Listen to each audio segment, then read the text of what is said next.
სტრასბურგის გადაწყვეტილებიდან არ ვიცი ამას რა ქვია მითითება, დავალება თუ რა გადაწყვეტილება მოვიდა, რომ ჩემი მეუღლე გადაყვანილი ყოფილიყო სპეციალიზირებულ საავადმყოფოში.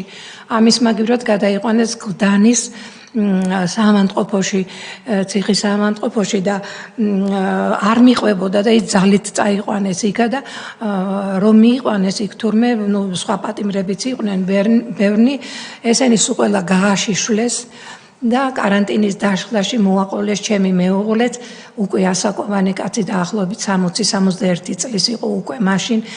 უმოწყალოდ სცემეს ადამიანი, რომელიც დღეში 4-ჯერ ინსულინს იკეთებდა.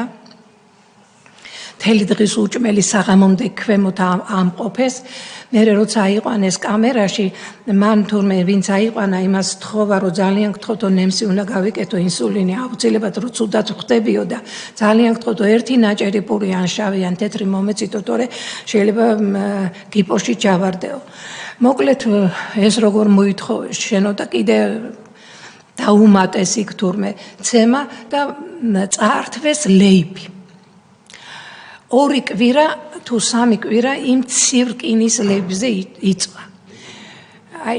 ამას რო ადამიანები გააკეთებენ, ასაკოვან ავადმყოფ ადამიანზე, ნაცემზე, ნაბეგვზე, მე არ ვიცი იმათ საერთოდ იცი ადამიანები როგორ უნდა უწოდოთ.